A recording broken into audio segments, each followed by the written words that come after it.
First, though, we're going to go to the US. UK Prime Minister is in Washington, meeting, of course, US President Joe Biden. Those pictures are of something different, though.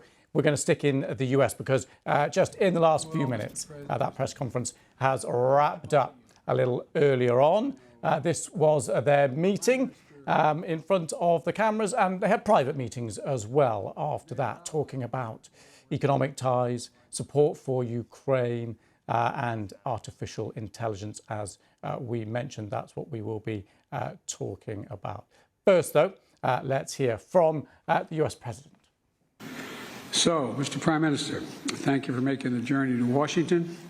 Earlier this week, we marked the 79th anniversary of D-Day and a timely reminder of the proud history of our nation's share and the values that we have long stood together to defend. That's the unshakable foundation of this special relationship, and it is a special relationship. There's no country closer to us than Great Britain. Today, as NATO allies, partners in innovation, as friends in a shared vision of the future, and our two nations are ready to meet the challenges of our time and meet them together. And let's hear a little bit of what Mr. Sunak had to say too.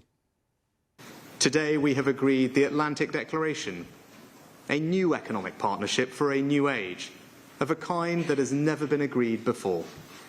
Yes, a partnership that protects our citizens, but more than that, a test case for the kind of reimagined alliances President Biden has spoken so eloquently about. That means new investment. This week alone, £14 billion of new American investment has been committed into the UK, creating thousands of jobs. It means stronger supply chains with a new action plan on clean energy. And it means reducing trade barriers in the technologies of the future with a new secure UK-US data bridge, helping tens of thousands of small businesses. Right, let's go live to Washington. Gary O'Donoghue was watching and listening. Gary, sorry, this press conference is wrapped up just in the last few minutes. There was a lot to get through. What stuck out to you? I think there was, quite interestingly, on you mentioned AI as being important to Rishi Sunak's trip, and I think there was quite a lot of warm words there from Joe Biden about the British capacity to lead the conversation on that. He spoke about this idea of an autumn summit in the UK. That seemed to me like a little bit of an endorsement. So the British will take away a lot of encouragement from that. And I think they'll also take away a lot of encouragement from the idea that that the US administration is buying into this sort of economic cooperation, even if they can't have a sort of full free trade agreement, that there are going to be some areas where the US believes it is important to cooperate.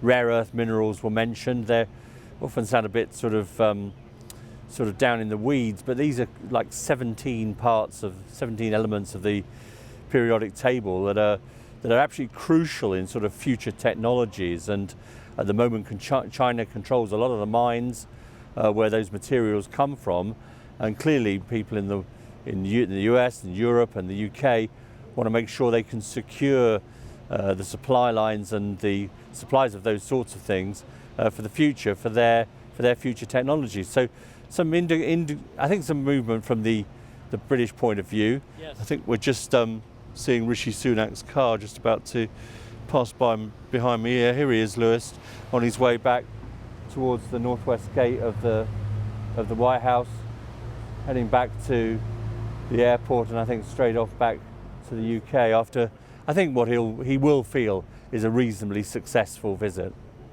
Gary, perfect timing. You are impeccable as always. Thank you very much for that. Right, we're going to dig into one of those issues that Gary mentioned there, artificial intelligence. So, David Leslie is Director of Ethics and Responsible Innovation and Research at the Alan Turing Institute, which specialises in data and artificial intelligence, and Sana Kagani, former head of the UK Office for AI. Thanks both for coming on the programme.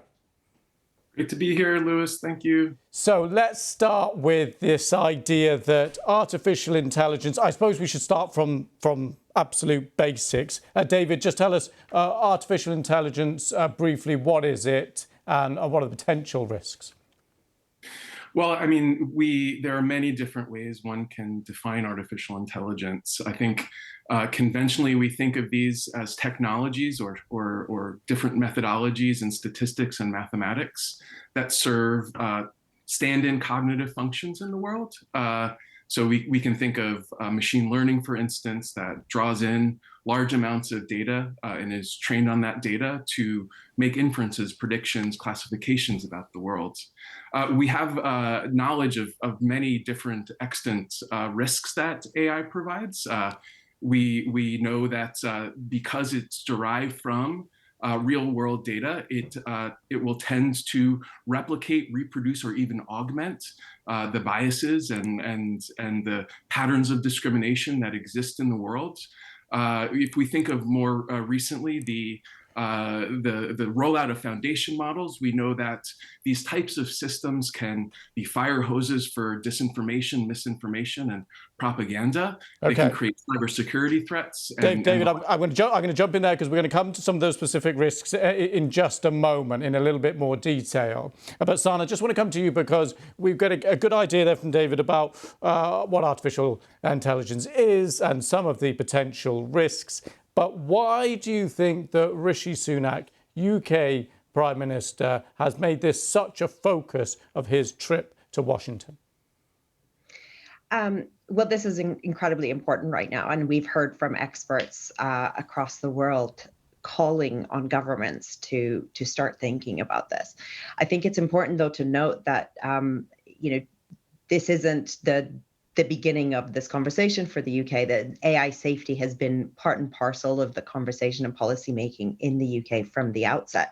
So looking at the benefits alongside the risks have always been the way we've approached policy making here. And so the National AI Strategy we released 2 years ago has AI safety within it under Pillar 3, which is the governance of AI. So it makes the UK really suitable to convene a discussion like this. And frankly, for me, all of this hype is fantastic because it means that some of this work that needs to happen very, very quickly and collaboration to be made across the world can happen much more quickly now that people care about looking at AI safety more than they have in the past. Okay, interesting. David, let's go back to you because you were talking about things like misinformation. If the UK wants to position itself as some kind of centre of excellence and hub in the kind of regulatory sphere as well, what kind of regulation is needed? Well, we definitely need a series of codified controls on the way that these systems are designed, developed, and deployed. We know that algorithmic transparency and algorithmic accountability are priorities, and that these need to be put into kind of statutory form so that regulators can, in their own verticals, be able to enforce transparency and accountability requirements.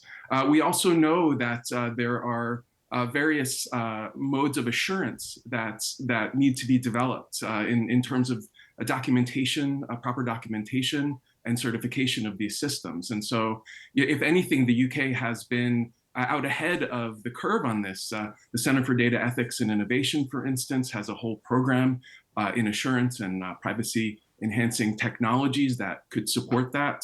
At the Alan Turing Institute, we've developed the National Public Sector Guidance on AI Ethics and Safety and the National AI Explainability Guidance alongside the Information Commissioner's Office. So all that to say, we've been part of this conversation for quite a few years and thinking about this. Okay, Sana, let's build on what David is saying there. If the UK is kind of ahead of the game in this and therefore has some claim to act as some kind of hub in the years ahead, overall effectiveness, if you have other countries that aren't prepared to sign up to the same kind of regulations or principles or any voluntary code or anything, China, but not necessarily China, but that is cited by some, for example, all those dangerous aspects of AI could be harnessed by some and then not by others.